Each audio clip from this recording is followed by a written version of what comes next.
Last time on Shotgun Saturday Night, we talked about the first half of the America's first bare knuckle boxing champion in the documentary Vice, where we talk about the history, we talk about how it was born, talk about the promoter, talk about this, talk about that. We didn't talk much about everything else, but we did talk about some stuff, considering the success about social media, the opening of newspapers, talking about what would it be like, and talking about the fighters and the people opening up the first show to talk about Shotgun Saturday Night. But ladies and gentlemen, the first bare knuckle show, ladies and gentlemen, let's get it underway. Live here on Shotgun Saturday Night. But I gotta be calm. Ladies and gentlemen, because I want to get through this month of August nice and easy. We are halfway through the month. Because, guys, last year in August of 2024 might be one of the worst years of my life. The worst years of August in my life. Oh, believe me, this is my 25th year of August. Because I was born in August. And it is upsetting because there's 0 holidays in August. Only God knows why God wanted me to be born in August. It is what it is. And last year, August of 2024, was the worst year of my life. So I want to take this nice and easy. And guys, this podcast, or not podcast, technically, I don't even call this a podcast, but consider there's not a lot of information to talk about here, so I will get to the information nice and quickly because there's not a lot of stuff to talk about. Other than considering the inevitable is about to happen. But guys, considering nothing much crazy has happened in August, ladies and gentlemen, and considering I am taking stuff easy here because to the halfway mark, I'm going to try my best to take things down just a little bit of a notch. Because I want to get through this month of August nice and clean. The month of August, we just want to get through this just unscathed. And that's what I want to do. And guys, I don't care about celebrations or birthdays because technically the last time I ever had a good birthday party was when I was 5 years old. And for the last 2 decades, it's just nothing but having a birthday cake in front of your parents, and that's about it. Lame ass, no friends, and no one cares about. So why should I even have a damn birthday party? Or why should someone give me a damn birthday card or even say happy birthday to me if all I would do is just leave? Like, guys, I will say this though, guys. Even though Sunday the 24th is Sunday, and if that, I do go to church, and if someone decides to give me a birthday celebration, I am not going to stay. Because it's just a waste of time. Because why would someone celebrate a birthday if it's just people that I don't know much about? Not people I want to be with. Like, I want to have friends. Like friends from the YouTube channel Good, the golfer YouTuber channel. Markiplier and friends. Mr. Beast and his friends. If I don't have friends like those, then what's the point of me having a birthday if it's just a waste of time? Because it's just a waste. There's just no celebration to it. What you gonna do? So considering it's gonna be 27 years old in the next couple weeks, so let's not think much of it.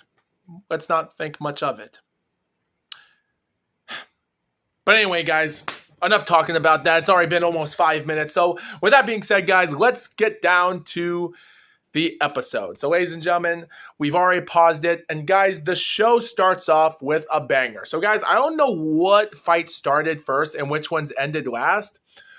But we do know information from scorecards and so. Well, technically not scorecards.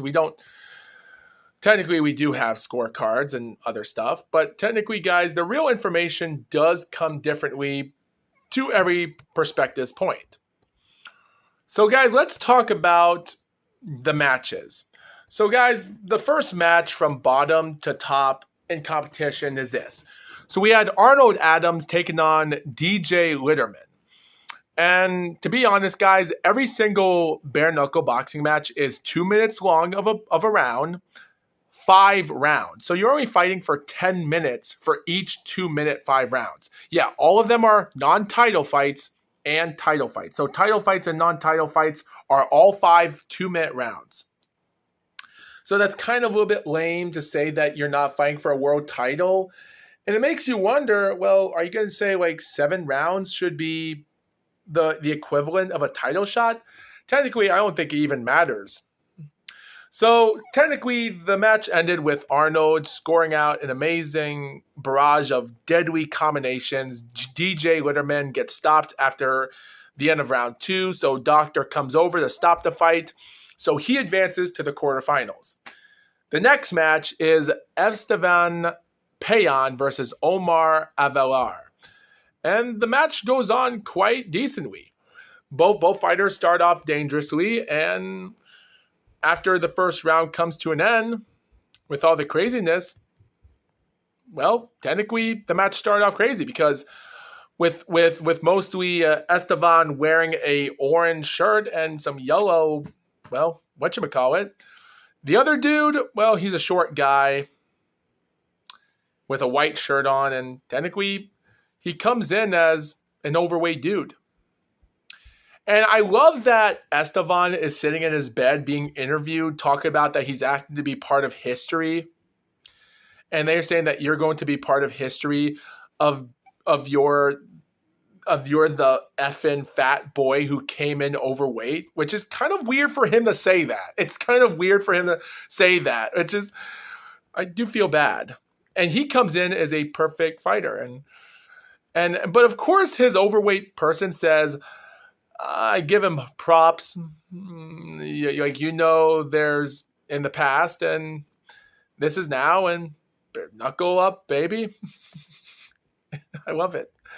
So that match starts out simple where both guys jabbing on, and the fat dude, short dude, comes in. But Esteban is coming in, throwing out punches, and he does get stuck to the ropes at some point. And considering he does throw a right, he throws a left, misses both of them. And before the first round comes to an end with a few seconds left, we did get a heavy punch at one moment. We get a miss, left, and jab, this or that. And with only not even a minute into the round, Esteban gets some perfect shots, brings down his opponent, and, well, that's almost all she wrote. Yeah. Because by the end, with only 1 minute and 57 seconds of the first round, with 3 seconds left, Esteban won. So, yeah, I can't say much about it. And I'm not going to review the show for what it was because it's new. But, yeah, it was a good start for Esteban. It was great to see him to get a good start to his career. The next match and such would have to be the next tournament of Dale Soapy versus Maurice Jackson. And Maurice Jackson comes into the fight decently, and after about 1 minute and 10 seconds into he beats up his opponent easily and makes it to the quarterfinals in first round. But guys, the lightweight fight would be the first ever fight to go the distance, where we had Reggie Barnett Jr. taking on Travis Thompson, and they go 5 rounds the distance by domination. And after 5 rounds of competition, all 3 judges scored 50-45, all favoring by unanimous decision, wide margin, all scored perfect by Reggie Barnett. So technically, I really couldn't say much about that other than it was a good fight. It was a boring fight. Johnny Bedford versus Nick Mamalis was another fight that did brought in some interesting moments where, mostly considering both guys. And guys, a lot of these fighters are in their 30s. They were born in the 80s. And as of right now, I'm sure now, as of right now, they're in their early 40s or late 30s. As of right now, we're speaking about this. So they come out and Johnny picks up a second round TKO by 1 minute and 41 seconds to pull out a victory. So it's interesting. By the way, speaking about the documentary, Estevan even states how he went on toe the line and said, "What the F is toe the line?" I kind of find it hilarious that Estevan Payan is threatening the commission, saying, "What the F is the toe line?" which is kind of hilarious. Him saying that you should be fighting like that the whole time, which is kind of hilarious. And that's what keeps you working. I don't know. Guys, I don't like the toe line thing. At this moment, guys, if I was making up a bare knuckle division, I would say 3 rounds of 2 minutes for non-title fights. Then you'll have title fights like 5 2-minute rounds, just to make things safe to competitors, and not do toe the line, because 3 feet apart, that's ridiculous. So I don't know what to say about that. By the way, guys,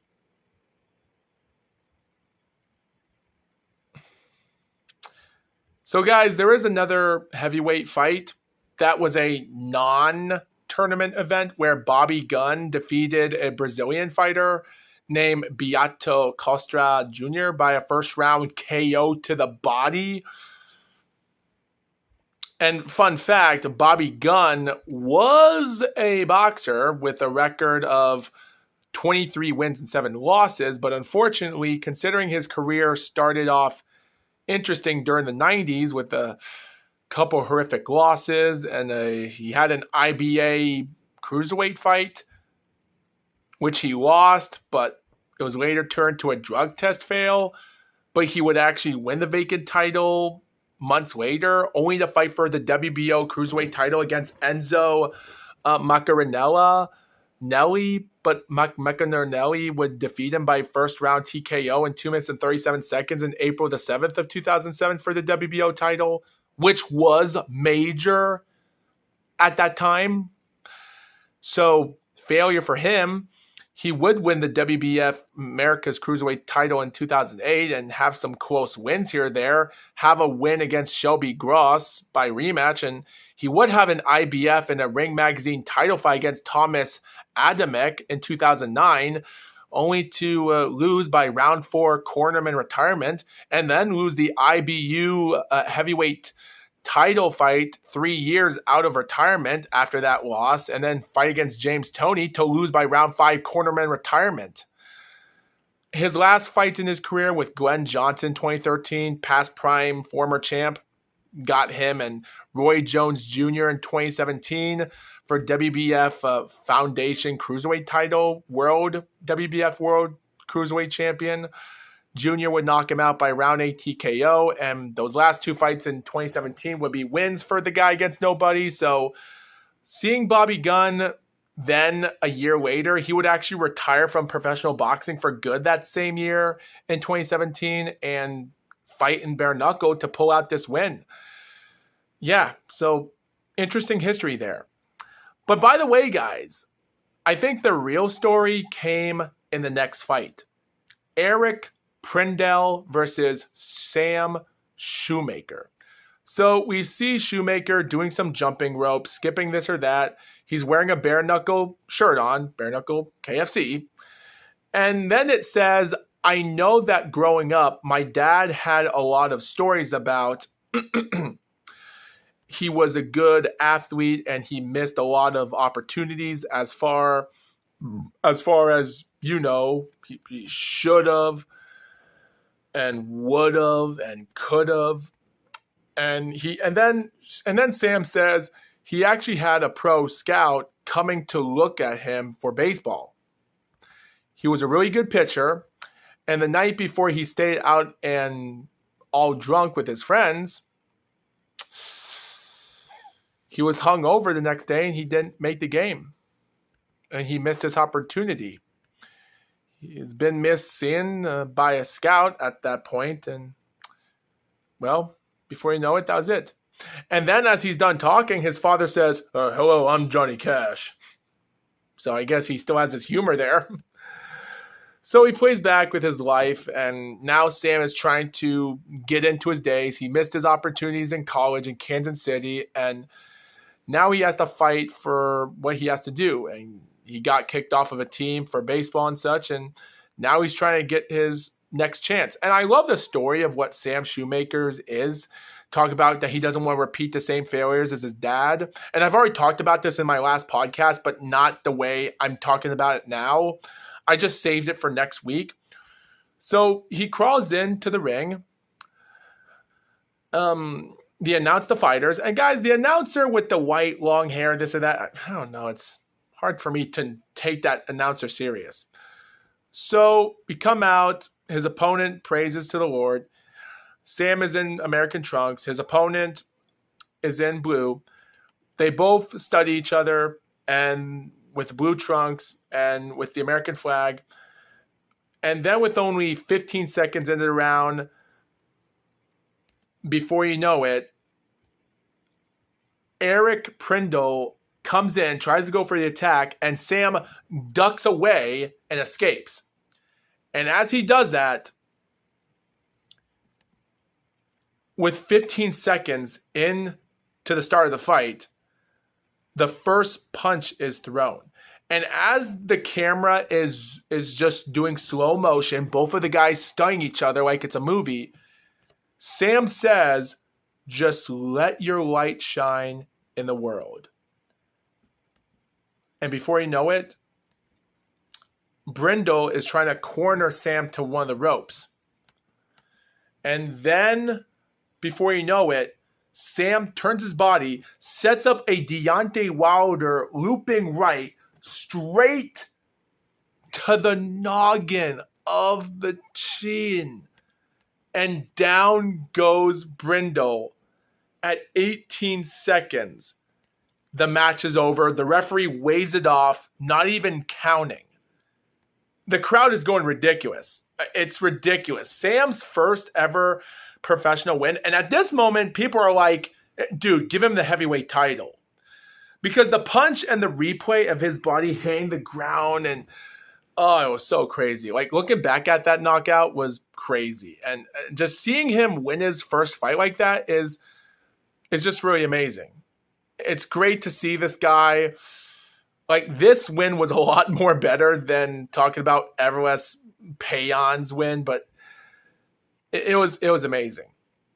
So, guys, before we get to the third and final match of this show, which is actually the ending of this document, let's skip the third and final match of this show and get to the second final match and the last main event, if it's possible. I might be wrong. So, guys, the other heavyweight tournament fights, well, here's the thing. Joey Beltran defeats Tony Lopez by 5 rounds of unanimous decision with the scorecards of all reading 49-45, 49-45, and 49-46, with Joey Beltran winning. The thing is, this was a heavyweight tournament alternate, meaning that if someone got injured in the tournament after the fight, Joey Beltran will take over for one of those fighters to fight in the semifinals in the next tournament. So technically, if anyone else also got injured after winning their semifinals and they couldn't make it to the finals of the third, BKFC in October, well, it might win by default, which we hope that won't happen. But unfortunately, guys, Rico Rodriguez, the winner of the 5-round match by scores of 50-45, 50-45, and 48-47 against Luis Rumsey, which was the last match on the show by 5 rounds, which he would also win that match, which was the final match on the show.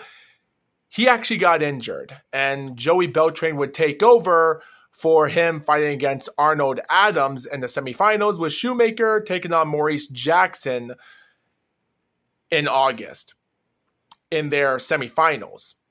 So Joey Beltran would take over as Rico Rodriguez. The next fight would take place in the finals, the final match of this show, and that's it. So that's the end of the heavyweight tournament. But guys, the documentary ended before that came because they decided to end it with this. So they pointed out how they got a little pushback from putting the women's fight on because people were questioning that they already questioned bare knuckle boxing. People saying about how, considering that they don't want to see women getting punched in the face and bare knuckle is an abuse. And I agree with that still, but of course, David Fettleman says it's not an abuse. And like the year is now 2018 now, and women are doing anything to do, whether it's embarrassment or not. Like Clarissa Shields fighting against men, which is a bad thing. And consider it's the biggest pay-per-view on the UFC with the McGregor and the Mayweather and other stuff. And talking about how women, that they so want to see women fighting and how women want to fight, and who are we to tell them they can't? And yeah, at this moment, guys, if women want to do stuff with their bodies instead of cleaning up the house, if they want to do stuff like this, let them do it. Like it's not. If they want to do it. As long as the trainers say if it's okay to do it, fine. We'll let you do it. It's your own funeral. So yeah, they say it's the first ever legal sanctioned regulated women's boxing show, and they went on with it. So they bring out the woman of Bec Rawlings from Australia, which she would later become a bum fighter for the next years, against Alma Garcia. And so technically, guys, with everything going on, with the upbringings, and considering with her attitude, with the authority, and talking about the rule book and such, technically, I wouldn't really say there's much to this than meets the eye. So, with all that being said, from one person from Australia, one from the USA of Denver, Colorado, they both step up to the line. The match starts, and Beck comes out, and both girls throw amazement punches. Dangerous ability, but they do miss punches half the time and they're running. They both set off, and after round one was a clear win for Beck with all the pushing. They go next to round two. They study each other, and with all the beating, the banging, the slandering, her opponent gets bloody nose, and Alma's getting hurt on. And with a lot of the grabbing and such, and the hair and the facial expression, but she still continues the fight and to push on. But as the end of round two comes to an end, they check up for the doctor, and as the end of round two is over, they said she's not fit to continue, and Bec Rawlings wins by stoppage after the end of round two. And that's the end of that's the end of the documentaries for the decision going on, and the crowd applause, and that's the end of the documentary. So they talk about the man who made this show, how they sell out the arena, trending, and they have the announcer interviewer talking to David Feldman. Could this event have gone better tonight? This or that, he talks.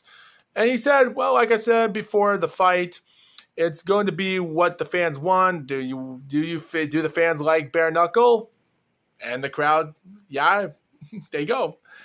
So technically, he talks so much to this, and surprisingly, with everything going on, and technically, they have Bec Rawlings celebrating the win and walks backstage, and they check out her knuckles as she's okay, and then as the show ends, they have some people talking outside as the show's over, talking about how their faces are busted up, and they give out $1,000 bonuses and such, and congratulations to everyone else participating. And the documentary ends on, and considering this isn't Christmas, this is like a $20 Christmas president of wins that you're giving bonuses out. And surprisingly, considering how he survived, because guys, the end of the documentary, the final minutes of it, David Fetterman comes out and said, I survived he was a 2-time cancer survivor. Going through his battle in life, he lost his mom, he lost his dad, which is sad. And it's just crazy that I'm here, and it's unbelievable. And I will say, though, it's great to see him make it through. And then he says, do you remember Jerry Maguire? You're not going to make me cry. He talks to the viewers. Okay. All right. We won't make you cry. We won't make you cry. So mostly the last couple minutes is them just talking and this or that. And with everything going on, he also points out this. David comes in and says this last thing. With 1 minute left of the documentary, he says, if you try hard enough and work hard enough and don't quit, you can truly do anything you want to do, because almost everybody told me I couldn't do this. One of the most gratifying moments of tonight is one of my biggest haters texted me and told me the show sucked. And I said, thank you for the purchase. Respect. That's respect. I like that. Because he just put money in my pocket. Haters will hate. And let him hate, man, because all it does is fuel the fire. Thank you, everybody. Thank you to my crew. I love you guys. You're the best. What else can you say about that?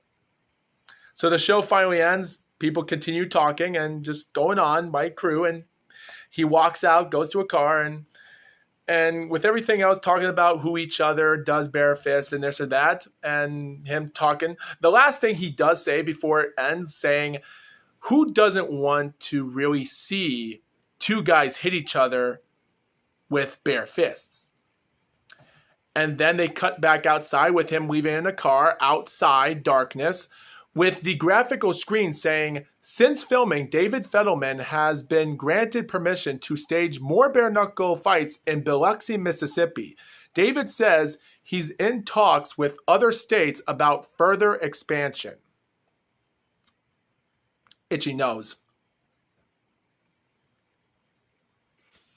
And that's about it.